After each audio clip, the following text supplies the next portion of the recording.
The News Watch never stops. This is 1010 Wins at 92.3 FM. You give us 22 minutes, we'll give you the world. Good morning. It's 47 degrees, 7:40 on this Tuesday, October 31st. We are rocking Halloween. I'm Scott Stanford. Here's what's happening. 50th anniversary of the Halloween parade in the Village. Our Roger Stern is there with a preview of all the lunacy. With anti-Semitic threats on the rise at college campuses in New York, Governor Hochul set to deliver remarks later today.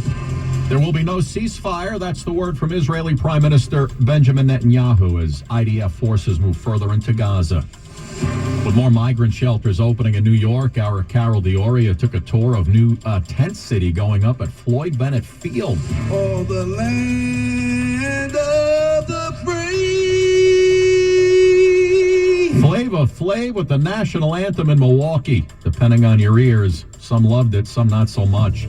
Checking sports, Rangers and Nets winners. Islanders lost last night. Texas takes a 2-1 lead over Arizona in the World Series. Lions beat the Raiders on Monday Night Football. AccuWeather, going to get a mix of sun and clouds, high only around 52. Could see some rain when it's time for trick-or-treating. We'll be somewhere in the upper 40s right around then. Winds News Time, 7:41. Traffic and transit on the ones. Karen Stewart, any gremlins out on the road this morning? Oh, yes. There's gremlins all over the place causing havoc and mayhem. Eastbound Grand Central Parkway, one of them's here over at the Van Wyck. We got a disabled vehicle. The right lane is blocked. Be careful before they disable your vehicle. Brooklyn, outbound Gowanus Expressway near Hamilton. We've got a disabled vehicle there. And the left lane is blocked. The eastbound BQE has slow volume into the Kosciuszko Bridge. The left and center lanes are closed around the clock there for construction. Here's what you need to know about the bridges and tunnels. Over at the East River, we've got delays on the Clearview Expressway, minor ones at the Throgs Neck Bridge. The Whitestone Expressway has delays to and from the Whitestone Bridge. The inbound RFK is very busy. The 59th Street Bridge has some inbound delays off of Queens Boulevard and Northern Boulevard that are rather nasty, but the bridge itself inbound is not bad. And the Brooklyn Battery Tunnel is heavy in either direction. And over at the Hudson River, it's 40 in at the George, 35 at the Lincoln, and 40 minutes inbound over at the Holland Tunnel. And in Jersey, we still have that accident jamming you up on southbound 8095 Express south of 71 for Route 4 in Leonia. That accident, though, has been moved to the shoulders, so hopefully things start to ease up maybe just a little bit. Our next report is 7:51. I'm Karen Stewart, 1010 Wins on 92.3 FM.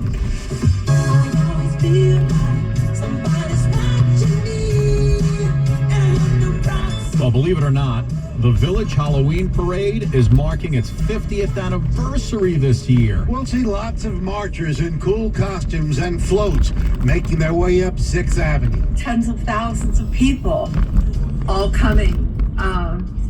All the bands. That's the parade's artistic and producing director, Gene Fleming. This year's title, Upside Down, Inside Out, celebrating the parade's emergence from COVID. And there will be a mirror broken into 50 pieces. Our world has been shattered, and we're all walking around with our little piece of it. Police say there are no specific or credible threats against the parade, but they will be on high alert. Roger Stern, 1010 Wins on 92.3 FM in Greenwich Village. Hey, speaking of parades, the folks from Wonderama and the Times Square Alliance are going to unveil their vision for the 2024 Halloween parade at the crossroads of the world for next year. Wonderama executive producer Charles Armstrong says the parade will encapsulate the magic and unity of New York City. Their big event takes place today at the Times Square stage, the live stage on Broadway later this morning. And Halloween season means it's peak visiting time at the Bran Castle. Dracula's home in Transylvania. Record numbers of people flocking to the Count's house this year. Castle's marketing manager says a record 9,000 people stopped by the medieval fortress on Saturday. Hey, what about you're out on a date and the other person says, hey, what do you do for a living? Oh, I'm the marketing manager for Count Dracula. Check, please. Count Chocula, maybe. Dracula? Among the brave visitors to the castle, this young lady, Elisa. We decided to come here because it's a Dracula castle, so we read a lot about it in internet, and we are doing like our own road trip in Transylvania. Yeah, I'm sure none of those people are vampires right now. Winds News Time, 7:45. Since the start of the war between Israel and Hamas, so many universities around the country have been seeing anti-Semitic activity on campus. Here in New York, Columbia, and Cornell, the universities have been hotbeds of protests and rallies. Governor Hochul is set to make a speech on hate crimes at 11 o'clock this morning. Here she is on CNN last night. If you're going to engage in these harmful actions, hate crimes, breaking our laws, you will be caught and you will be prosecuted to the fullest extent of the law.